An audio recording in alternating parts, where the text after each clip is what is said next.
കഴിച്ചൊരു കുട്ടി പെട്ടെന്ന് തന്നെ ചൂയികം തൊണ്ടയിൽ കുടുങ്ങി ശ്വാസം കിട്ടാതെ ഒരു വെപ്രാളത്തോടു കൂടി 3 യുവാക്കളെ കണ്ട് അവര് ജീവൻ രക്ഷിച്ചതാണ് നമ്മളിപ്പോൾ കണ്ടത്.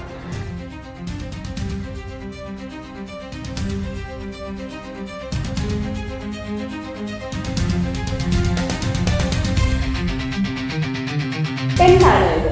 ഇതിനെയാണ് നമ്മൾ ചോക്കിംഗ് എന്ന് പറയുന്നത്. ചോക്കിംഗ് എന്നത് പീഡിയാട്രിക് എമർജൻസിയിൽ ഏറ്റവും കൂടുതൽ ആക്സിഡന്റൽ ഡെത്ത് വരുന്നതിന് ഏറ്റവും പ്രധാനമായ കാരണമാണ് ചോക്കിംഗ്.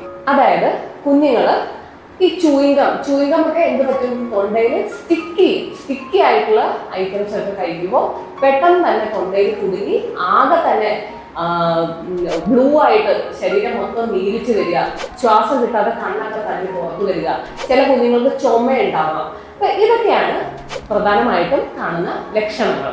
അപ്പോൾ ഈ ഒരു അവസരത്തിൽ ആ 3 യുവാക്കള് ആ കറക്റ്റ് ടൈമിൽ ചെയ്ത ഫസ്റ്റ് എയ്ഡ് ആണ് ഈ കുഞ്ഞിനെ രക്ഷപ്പെടുത്തിയത്. അപ്പോൾ എന്തൊക്കെ കാര്യങ്ങളാണ് നമുക്ക് ഇങ്ങനെയുള്ള ഒരു ചോക്കിംഗ് പെട്ടെന്ന് നമ്മുടെ ഫ്രണ്ടിൽ കണ്ടു കഴിഞ്ഞാൽ എന്തൊക്കെ ചെയ്യാൻ പറ്റുമെന്നാണ് നമ്മൾ ഇന്നിവിടെ നോക്കാം. പ്രകാരം ഞാൻ ഈ ഒരു ടെഡി ബിയർ വെച്ചിട്ടാണ് നമുക്ക് ഇത് നോക്കാൻ പോകുന്നത്.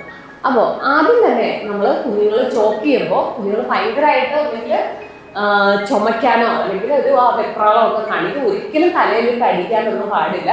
കുഞ്ഞുങ്ങളെ ഇങ്ങനെ കമഴ്ത്തി കിടത്തിയിട്ട് നമ്മുടെ കൈ അവരുടെ 2 കാലുകൾക്ക് നടുവിലായിട്ട് അമർത്തി കിടത്തിയിട്ട് നമ്മുടെ റൈറ്റ് ഹാൻഡിൽ വെച്ചിട്ട് നമ്മുടെ ഉള്ളം കൈ കൊണ്ട് പതുക്കെ ഇങ്ങനെ ട്രസ്റ്റ് കൊടുക്കുക.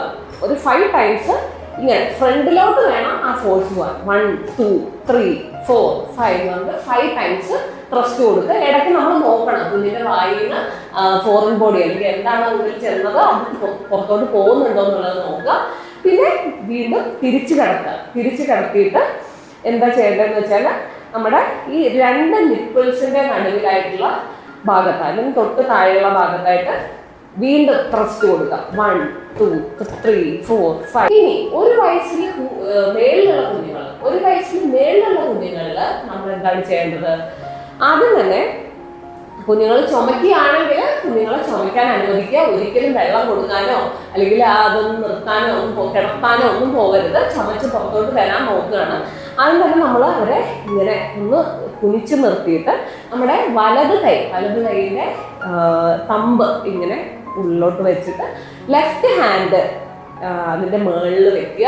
എന്നിട്ട് പതുക്കെ കമഴ്ത്തി നിർത്തിയിട്ട് ഇങ്ങനെയുള്ള ഫോഴ്സ് കൊടുക്കാം. ഇങ്ങോട്ട് ഇങ്ങനെ അബ്ഡോമിനൽ കംപ്രഷൻ കൊടുക്കുക. ഇത് കറക്റ്റ് നമ്മുടെ ഒരു പുക്കിൾക്കൊടിയുടെ നെഞ്ചിൻ്റെ നടുവിലുള്ള ഭാഗത്താണ് റൈറ്റ് ഹാൻഡ് പ്രസ് ചെയ്യേണ്ടത്. ലെഫ്റ്റ് ഹാൻഡ് വെച്ചിട്ട് അബ്ഡോമിനൽ കംപ്രഷൻസ് കൊടുക്കുക. ഇങ്ങനെ കംപ്രസ് ചെയ്യുമ്പോൾ പതുക്കെ ഫോറിൻ ബോഡി പുറത്തോട്ട് വരുന്നതാണ്.